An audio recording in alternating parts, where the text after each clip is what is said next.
વડોદરા શહેરમાં વર્ષોથી વસતા કહાર સમાજ દ્વારા માંજલપુરમાં આવેલા સિંધવઈ માતા મંદિર ખાતે સાતમ આઠમની પરંપરાગત રીતે ઉજવણી કરવામાં આવી હતી।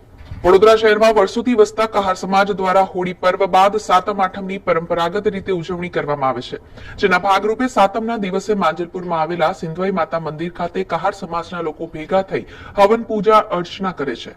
કહેવામાં આવે છે કે કહાર સમાજનું આ નવું વર્ષ મનાય છે, જેના ભાગરૂપે જેમની સગાઈ થઈ હોય તે નવ દંપતી સિંધવઈ માતાના દર્શન કરવા આવે છે અને આશીર્વાદ લે છે। ત્યારબાદ આઠમના દિવસે એટલે કે આજે સાંજે નવાપુરા આરવી દેસાઈ રોડ પર આવેલા ખંડોબાના મંદિરે રંગ ગુલાલ લગાવી એકબીજાને શુભેચ્છાઓ પાઠવે છે।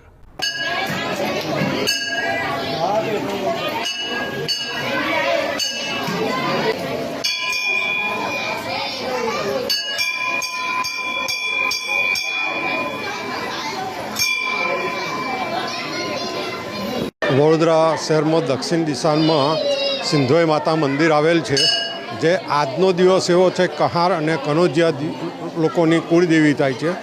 આમ તો સમાજમાં ઘણા બ્રાહ્મણ છે, રાજપૂત છે, પટેલ છે, ક્ષત્રિય છે, બધા ઘણા કુળદેવી થાય છે, પણ આજે આ લોકોનું મહત્ત્વ એવો છે કે સવારે હવન કરે એમના સમાજના આવીને, અને પછી બપોર પછી એ લોકો અહીંયા હોળીની પેટ ગુલાલ અબીલ ગુલાલ કંકુથી એ લોકો રમે છે કે જે નવું વર્ષ છે આ લોકોનું। અને આજનો દિવસ એ લોકોને એવો ઉમંગ હોય છે કે અબીલ ગુલાલથી રમ્યા પછી એ લોકોની સગાઈ કરે, અને સગાઈ કર્યા પછી એ લોકોનું લગ્નનું જીવન આગળ જીવવાનું ચાલુ કરે છે।